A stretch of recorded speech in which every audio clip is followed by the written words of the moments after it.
Com certeza você já ouviu falar no rei Salomão. Salomão, ele era filho do rei Davi. Rei Davi é o homem que a Bíblia chama de o segundo coração de Deus. O homem que andou e viveu segundo a vontade de Deus.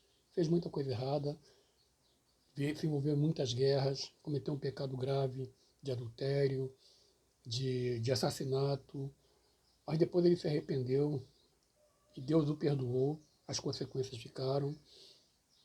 Ele teve muita tribulação durante a vida dele por consequência do seu pecado. Mas a partir de que ele se arrependeu, ele passou a ser um homem de Deus. Vivia na presença de Deus, tanto que a Bíblia chama ele de um homem segundo o coração de Deus. E chegou um momento na vida que ele queria construir um templo para o Senhor. Ele falou, não é justo morar num palácio bonito e Deus, a arca do Senhor, a arca da aliança, não tem lugar para ficar. Aí ele queria construir uma casa para Deus, um templo para Deus. Mas Deus falou que ele não podia construir aquele templo, porque ele era um homem de guerra, um homem que tinha muito sangue nas mãos, mas que esse templo seria construído pelo filho dele, alguém que iria nascer no futuro. Ele ficou muito feliz, poxa, o Senhor se referiu ao meu futuro distante, que vai acontecer, e agradeceu louvor a Deus.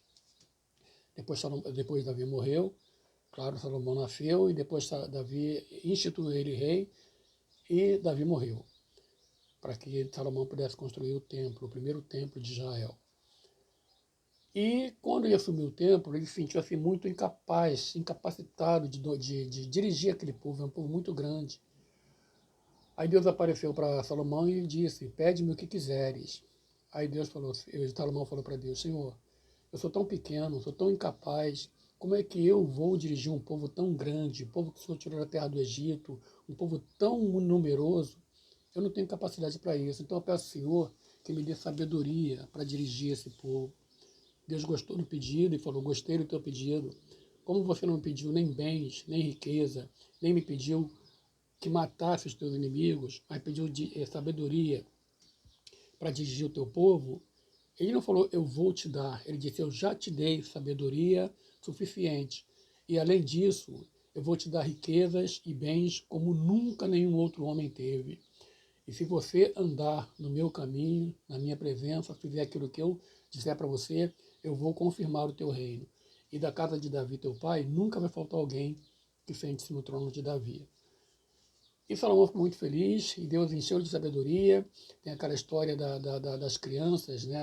Duas mulheres tiveram um filho, durante a madrugada, elas moravam juntas, durante a madrugada, uma se deitou em cima da criança e a criança morreu sufocada. Aí é que perdeu o filho, que matou o filho sufocado, foi lá e trocou secretamente, botou o filho na cama dela, morto na cama da outra, e pegou o filho dela para ela. De manhã, quando a mulher acordou, foi pegar o filho dela, reconheceu que não era o filho dela. Mas a outra não quis devolver. Não, esse aqui é meu filho. Foram para o rei Salomão.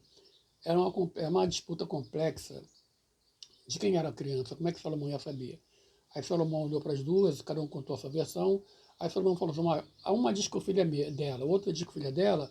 Vamos fazer o seguinte, me traga uma espada aí, trouxeram a espada e foram para o soldado. Divide a criança no meio e dá uma metade para cada uma. Aí a que era a verdadeira mãe falou, não, meu senhor, não faça isso, então o filho fique para ela, deixa o garoto vivo. A outra falou, não, não, não, é que morra, fica metade para mim, metade para você. Aí Salomão falou, dá o filho para outra, que preferiu o filho vivo, porque o filho é dela, que uma mãe prefere se afastar do seu filho, mas não vê-lo morto. Então o pessoal ficou espantado com a sabedoria de Salomão. E muitas coisas boas sobre Salomão foram espalhadas pelo mundo, tanto que reis do mundo todo vinham conhecer Salomão, aprender de Salomão. A casa dele era muito rica, os empregados dele se vestiam muito bem, comiam muito bem. Era um reino diferencial. Pessoas do mundo todo, reis do planeta todo daquela época, vinham para conversar com Salomão, tanto que a própria rainha de Sabá veio conversar com Salomão e diz a Bíblia que ela saiu de lá maravilhada com o que ela viu. Foi embora. E Deus abençoava muito a Salomão. Deus apareceu 2 vezes para Salomão e conversava com ele. E Deus só disse para Salomão, permaneça fiel. Salomão viveu. Salomão tinha 700 mulheres e algumas concubinas, total de 1000 mulheres. E ele podia ter a mulher que ele quisesse. Ele era rei de Salomão, rei de Israel. Mas um dia, Deus falou para eles, você nunca se misture com mulheres estranhas, porque essas mulheres podem corromper o teu coração e fazer você adulterar, espiritualmente falando, servindo a outros deuses. Uma coisa que Deus não admite é dividir a sua glória com ninguém. Então Salomão se envolveu com essas mulheres, Deus falou para não se envolver, e essas mulheres acabou influenciando Salomão. Ele foi e mandou fazer deuses estranhos, estátuas, imagens que Deus condenava, e começou a servir esses deuses. Deus chegou lá e repreendeu Salomão, e Salomão começou a ter um monte de problema, um monte de inimigo. Deus se afastou de Salomão, e Salomão morreu. Aí a gente pergunta, o homem foi tão abençoado, o homem teve uma sabedoria que nenhum outro homem teve na face da terra, o homem teve bens, ouros, pratas, joia, tudo ele tinha um reino nas mãos dele. Por que que no final da vida, mesmo conhecendo a Deus, sabendo que Deus tinha libertado o povo do Egito, sabendo que Deus apareceu para ele, conversou com ele, agraciou ele com sabedoria, com riqueza, com bens, Salomão tinha tudo o que ele queria, por que de repente ele mandou fazer deuses e substituiu a Deus por deuses, por imagem, por outros deuses antigos? Deus ficou muito indignado e se afastou de Salomão, ele passou a ter um monte de problemas. Por que que ele fez isso? A mesma coisa acontece com a gente. Nós somos ingratos. A Bíblia diz que se Deus for olhar do céu para a terra, ele não encontrará um justo sequer. A Bíblia diz que as misericórdias do Senhor são as causas de não sermos consumidos. Nós pecamos todos os dias, nós traímos a Deus todos os dias, nós adulteramos espiritualmente todos os dias. Servir a outros deuses, Deus chama de adultério espiritual. Deus chama de alta traição espiritual. Quando você troca o Deus invisível, mas real, que se move, que fala, que age, que faz milagres, por deuses estranhos, que não se mexem, não veem, não ouvem, não falam, ficam fixos. No lugar onde você botar, ele fica fixo. Alguns trazem ele pendurado no pescoço, alguns trazem ele num altar, num pedestal, mas são deuses que não têm vida, não veem, não ouvem e não falam, apesar de ter boca, ouvido, nariz, eles não sentem cheiro. O nosso Deus é invisível. Jesus falou uma vez, quando você orar, não seja como os hipócritas que oram em pé, de voz alta e batendo no peito para mostrar que ele é espiritual, que ele é consagrado, que ele é um homem ou uma mulher de Deus. Não. Quando você entrar, entre no seu quarto, feche a porta e ore em secreto ao Senhor. E Deus, que vê no secreto, ele te recompensará. Você não precisa de alarde. Você tem que orar a Deus em espírito e em verdade, a esse Deus invisível. O único mediador entre Deus e o homem é Jesus Cristo. Porque a Bíblia diz que não há nenhum outro nome foi dado entre os homens pelo qual importa que sejamos salvos. A Bíblia diz que Deus é espírito. Importa que os seus adoradores o adorem em espírito e em verdade. Entra no seu quarto, se ajoelha, se conecte com o Senhor. Ele não vai estar lá longe no céu. Ele vai estar do teu lado te ouvindo. Converse com ele como você conversa com um amigo, como você conversa com alguém da tua família. Abra o teu coração a Deus, ao Deus invisível, que você não vê, mas que você sente. Deus que opera maravilhas, Deus que faz coisas impossíveis acontecer. Nós somos adúlteros espiritualmente com os nossos pecados. Às vezes você fala, não, mas eu não adoro ídolos, eu não tenho outros deuses, mas você atrai a Deus com os teus pecados. E quando eu falo essas coisas, eu falo primeiramente para mim. Toda mensagem que eu trago primeiramente para mim. Nós somos muito injustos, nós somos muito pecadores. Deus é bom, Deus é santo, Deus é paciente. A Bíblia diz que as misericórdias do Senhor são as causas de nós não sermos consumidos. Porque se Deus fosse nos julgar conforme os nossos méritos, nenhum de nós estaria vivo, nenhum de nós se safaria. Mas a graça de Deus é maior do que o nosso pecado, porque a Bíblia, o João diz que onde abundou o pecado, superabundou a graça. Nós somos, qual homem casado com a sua mulher que ele tanto ama, gostaria de saber que a sua mulher está dormindo com vários homens? Seria uma afronta. Qual a mulher casada que ama o seu marido gostaria de saber que fora de casa o seu marido se relaciona com várias mulheres? É uma afronta. A igreja é a noiva de Cristo. Quando você trai a Deus com seus pecados, com as suas práticas, você está adulterando, se prostituindo espiritualmente com aquele que tudo que quer é te amar, te conservar na presença dele. Nós somos falhos, nós somos pecadores, nós não temos mérito nenhum. Mas graças a Deus que o versículo diz, eu repito, onde abundou o pecado, superabundou a graça. E também diz que o sangue de Jesus nos purifica de todo pecado.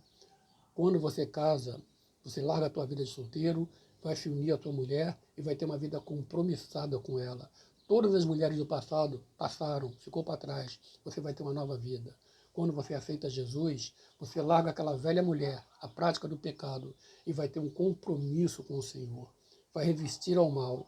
Aquele que quiser vir após mim, tome a sua cruz, negue-se a si mesmo, vem e siga-me. Você tem um compromisso com o teu novo noivo, com a tua nova vida, com a tua nova família, que é a família espiritual, assim como você tem com a sua mulher que você acabou de casar. Ser fiel até a morte e dar-te-ei a coroa da vida.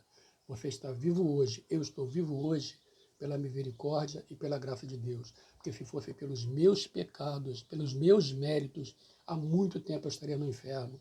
Mas a graça de Deus me mantém vivo, nos dando tempo para que nós nos arrependamos e firmemos um concerto com Ele. Porque eu digo para você o que eu digo em todos os meus vídeos. O amor de Deus é para com todos, mas o compromisso de Deus é para com aqueles que têm compromisso com Ele. Tenha compromisso com Deus. Não quer dizer que você nunca vai pecar, que você nunca vai cair. Todos nós somos falhos. João diz, filhinhos, não pequeis. Porque ele sabe que nós somos propensos a pecar. Mas se pecardes, temos um advogado diante de Deus. Você tem que chegar diante de Deus, confessar o teu pecado com tristeza. Senhor, pequei mais uma vez, me perdoa, me levanta. Perdoa o meu pecado, levantar e seguir em frente. Não se render, já que eu pequei, está tudo perdido, vou viver a minha vida. Não é assim. Isso é que o diabo quer que você faça. Se você pecar, chegue diante de Deus, se ajoelhe, confesse o teu pecado, se levante e siga em frente com compromisso de não pecar mais. Porque a graça do Senhor está sobre aqueles que o temem. Você não é como o resto do mundo. Você, como filho de Deus, quando você peca, você fica triste. Você fica, por que eu fiz isso? Agora, o que não é filho de Deus, ele planeja hoje o pecado que vai cometer amanhã. Seja compromissado com o teu casamento espiritual. Não seja um adúltero ou uma adúltera espiritual. Tema ao Senhor teu Deus, porque Jesus está voltando para buscar um povo que nesse mundo fez a diferença. Nós todos somos um pouco Salomão. Recebemos a bênção de Deus e retribuímos com a nossa ingratidão. Vamos observar o nosso coração, os nossos olhos, lutar contra aquele que quer nos destruir, as nossas fraquezas, nossas paixões. E aquilo que a gente não é capaz, vamos entregar nas mãos de Deus e buscar ajuda de um amigo, de um pastor, de alguém de confiança. Falar, me ajuda nessa minha fraqueza. Mas não desista, não ceda, não seja um prostituto espiritual. Seja alguém fiel. Ser fiel até a morte e dar-te-ei a coroa da vida. Que o Senhor te abençoe, que o Senhor te guarde, que o Senhor nos ilumine e abra os nossos olhos e nossa compreensão para que nós possamos fazer. Nós podemos saber que muitos são chamados, poucos são escolhidos, e os escolhidos são aqueles que fazem a diferença. O céu vai ter pouca gente em relação aos que vão se perder, porque Jesus veio buscar, repito, um povo que nesse mundo fez a diferença. Peçamos a Deus que nós façamos parte desse povo, compromissado com Deus e não com o pecado. Fica na paz, que o Senhor te abençoe, em nome de Jesus. Amém. Até o próximo vídeo.